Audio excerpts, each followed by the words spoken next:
Now here's the next one. We're affected by what we know. What you know, what you don't know. The accumulation of knowledge or the lack of knowledge affects your dreams, affects your future, affects your income, affects your bank account, affects your associations, affects everything. It's great to hear Charlie talk about reading books. So important. All the speakers here have mentioned, right? You've got to really be a student, study, so you can learn how to make wise decisions that'll give you the best chance to build for the future. Okay, here's what's next. We're affected by results. Whatever your current economic results, whatever projects you've launched, the results up until now, that affects you. The results you've had in the past, until now, that's affected you. Now here's number 5. We're affected by our dreams. Our dreams meaning our view of the future for ourselves.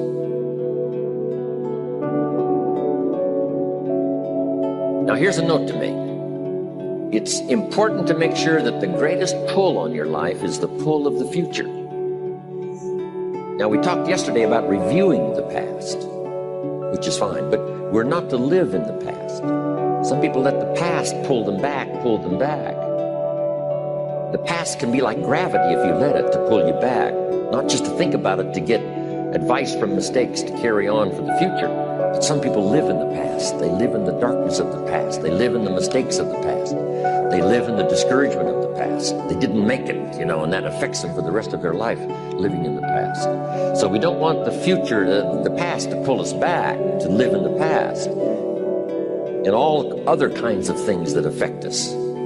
It's going to affect us to some extent, but not to the extent that we should be affected by the future. So make this note. Dreams and goals can become magnets. Dreams and goals can become magnets.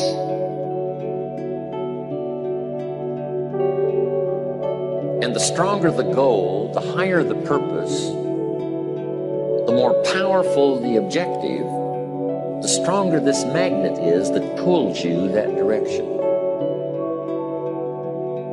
Now, not only does your goals and your objectives pull you that direction, here's what they also do. They pull you through. They pull you through all kinds of down days. They pull you through a difficult time.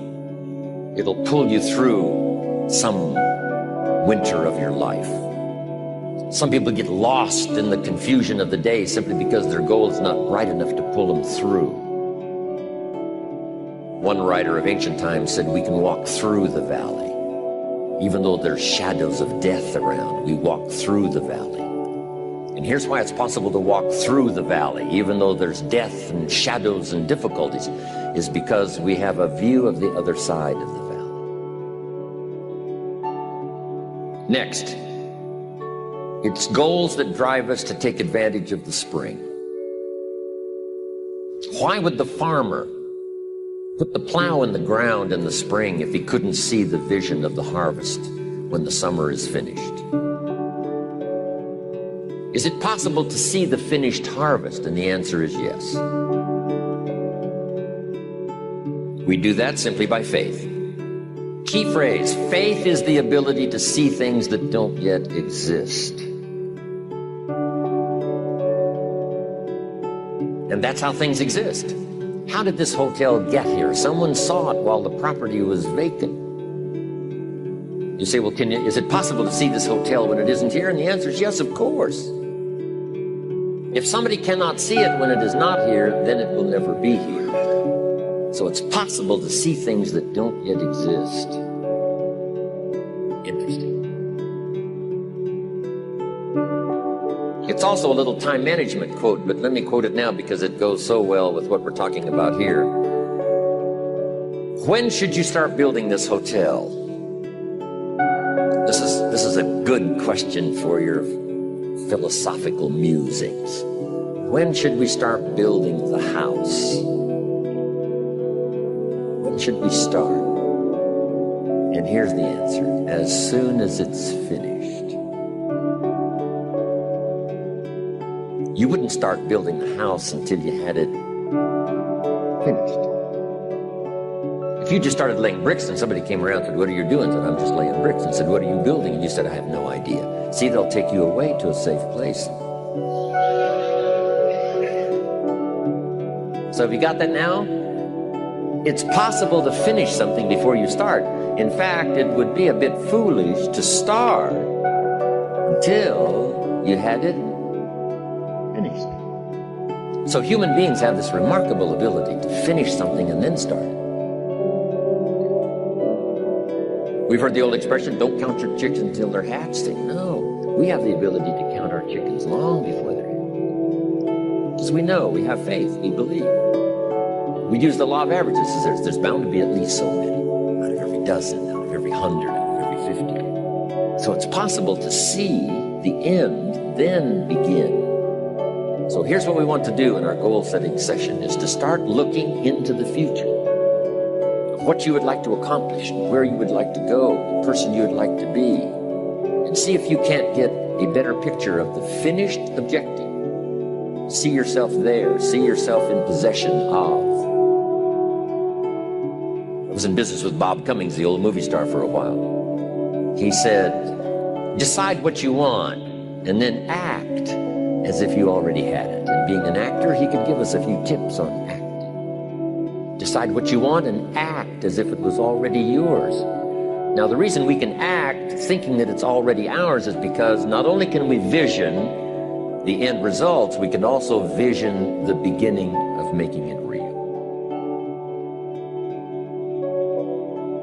So we don't start till it's finished, but it is possible for human beings to finish something before they start. Just jot this down. It's a bit philosophical, but we'll cover it before we take our lunch break. And that's this: human beings are the only life on earth that has this incredible capacity to change the course of your life. No other life form can do that. Every other life form except human seems to operate simply by instinct and the genetic code. In the winter, the goose flies south. How often? Answer: every winter. If you said to the goose, "Hey, it'd be better this year to go west," he ignores that advice. And the reason is because he cannot make choices and listen to advice of something that might be better. He has to obey instinct and the genetic code. But now jot this down: not human beings. Human beings can alter the course of their life. Human beings can live one way for 5 years, tear up that script, live a totally different way the next 5 years. The first 6 years of my economic life, I wound up broke. Second 6 years, I wound up rich. Someone says, "How did you do that?" Here's number one: I discovered I was not a goose. Someone says, "Don't you have to do the second 6 years like you did the first 6 years?" And jot this down: no. No, you don't have to live the second 6 years like the first 6. You can use all the information and all the advice and repairing all of your mistakes and adopting a new and refined philosophy so that the next 6 years can be totally different than the last 6. No other life form can do this. See, if you were a tree, you'd be stuck. As a tree, if you used up all the nourishment that was around you and you couldn't change location, see, you would die. But that's not true. Human beings can change location, go north, south, east, west, live here for a while, live somewhere else for a while. So that's a note to make. You can greatly alter the course of your life. Now here's the next note to make. 5 years from now, you will arrive. The question is, where? This is for mature people now. If you keep up your present disciplines and keep up the present pace that you're on, where will you be in 5 years? Boy, it's easy to say, "Hey, I haven't really thought about that." So now make this note. In 5 years, here's the probability. Well-designed or undesigned. And I promise you, 5 years from now, you really don't want to arrive at an undesigned destination. Because you may very well wind up wearing what you don't want to wear, driving what you don't want to drive, living where you don't want to live, maybe doing what you don't want to do. Simply because you didn't design a better destination. Key phrase, up front, the decisions are easy. Now, sometimes after we've lived a few years now, to repair our mistakes and get back on track seems like a tough job. If you've messed up your health for 10 years, I'm telling you, it takes more than 10 days to get it back. But here's the key, and it's so exciting to talk to the teenagers. Make the note, if you start early, the fortune belongs to you. If you start early. We're going to talk later today about the fortune of the money, not just the fortune of good health, but all fortunes that are available to humans. If you start early, the promise looms large and the odds are heavy in your favor. Now, yes, it's possible to do some radical things starting late and still arrive with some good treasures and some good things. But when you haven't got that much time left, now sometimes the decision has to be so drastic, people are not willing to make it. They're too tired and too weary and too ill. And say, look, I don't have much time left. It's not going to happen for me anyway. It's easy to take that attitude. But everyone here, we've got the time over the next 10 years. We've got the time the next 20 years. We've got the time the next 30 years to make some repair now in our errors of the past, set up some new disciplines. And I'm telling you, that's going to change everything. So, 5 years from now, I wish for you to arrive at a well-designed place. A place of productivity, a place that'll make you feel good about yourself, a place that'll give you honor and respect, a place that'll give you influence to touch other people 5 years from now that you couldn't do today. Where will you be in 5 years? Key phrase, we go the direction we face. We go the direction we face. If you start designing something at the end of this direction, sure enough, you will start going the direction you face. And we face the direction we design. Next phrase, direction determines destination. Destination is not determined by hope. It's not determined by wish. Destination is determined by direction. Now here's the good news, and then we're going to take our break for lunch. You cannot change destination overnight. You cannot change destination overnight. It means you can't arrive at a 5 years from now place tomorrow. But here's what you can change today and overnight. You can change direction.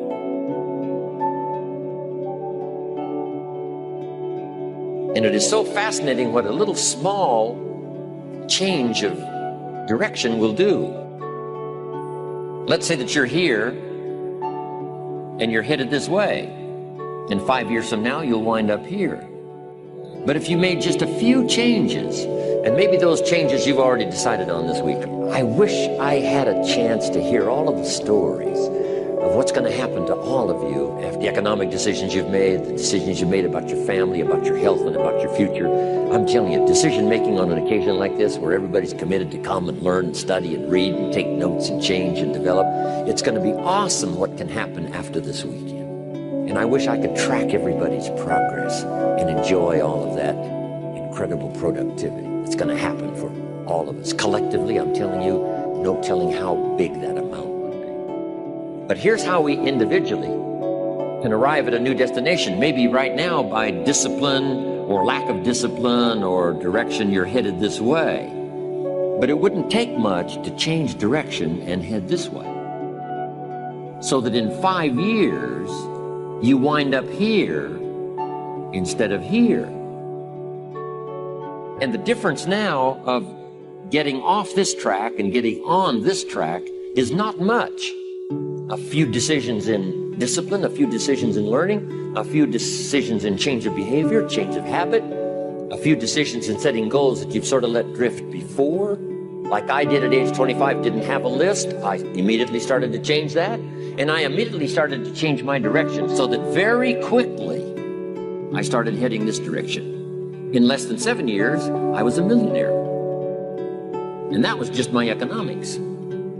And sure enough, when I met my mentor, I was headed this way. And here's where I would have been in 5 or 6 years. Maybe okay, My kids probably wouldn't have been starving. And maybe, we got clothes to wear and a place to live. But the joy of productivity and the joy of becoming valuable to the marketplace and more valuable to my family and valuable to my friends in my inner circle, all of that probably would have escaped me if I would have kept going this way. But I am so thankful for the circumstances and whatever else arranged it for me. Some things are arranged, we don't even know how they've occurred. For you to be here, do you imagine the chain of circumstances that caused you to be able to sit in this auditorium today? It's amazing. This had to happen, and this had to happen, and this door had to close, and this door had to open. And all of those things, for me to be here, for you to be here, how come I just didn't drop out of the sky? By all kinds of turns and events, I wind up in Dallas on this June weekend, year 2001. And you arrived here from all kinds of directions. Here we are. And so we just say, wow, part of that's a mystery, and we let it be a mystery. We don't even try to figure it out. We just say, wow, it's incredible. But now that we're here, how could we collectively and individually affect each other's lives? It's by doing just what we've done: study, learn, teach, shake hands, trade stories, and do all this stuff. So that we can help other people as well as ourselves to make that small journey to a new direction. So jot that down. It's only a small journey to a new direction. Guess how quickly you can change your health? By starting to eat an apple a day. Mama said an apple a day keeps the doctor away. Let's say you've been ill long enough, you've had health problems long enough, and you say, that's it. That's over. I'm going to now start a program. You don't have to really revolutionize your whole health life. Just start with an apple a day. You say, well, is it that simple to change your health life? And the answer is yes. The key is just to start.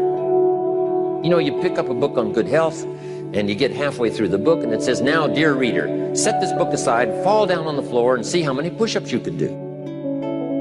And then it goes on to say, and if you have not done that, why not give this book away? It looks like you're not going to do it. Come on, you don't have to radically do something. You can gain momentum and make changes as you go. Just start. Here's what happens when you start a new direction. Self-esteem starts to accelerate. It doesn't take much for you to feel good about yourself. Just committed to a new direction and you feel good. And an apple a day, committed to finally having a health program that'll make you the healthiest you've ever been in the next 20 years. All you got to do is munch on that first apple. And nobody even has to be around you, and you don't have to announce it to the world. But you munch on that first apple and say, this is the beginning of developing a health program that's going to make me so healthy I'll have the vitality to do whatever I want to do for the next 30 years of my life. Munch, munch, happy, happy, self-esteem off the scale. Now, if you eat an apple the second day, you become almost delirious, saying, wow, I'm on my way. Somebody said, just 2 apples? Says, look, you don't understand. Not only did I do it yesterday, I've done it again today. This is really proving to myself with no audience, no microphones, no nothing, just you and yourself. You've convinced yourself, I'm on my way to the healthiest I ever have been. I'm starting a new life. This is the second day. I'm on my way. That's how easy it is to change your life. You don't need some dramatic vision. Just begin something. And maybe by health or by whatever other things we can think of to do, you just get back on a better track. Okay? It's a small journey to changing direction. And by the time we finish our workshop, right after lunch, I think you're going to have a concept of how powerful it can be, not only how easy it can be, but how powerful it can be to change every part of your life.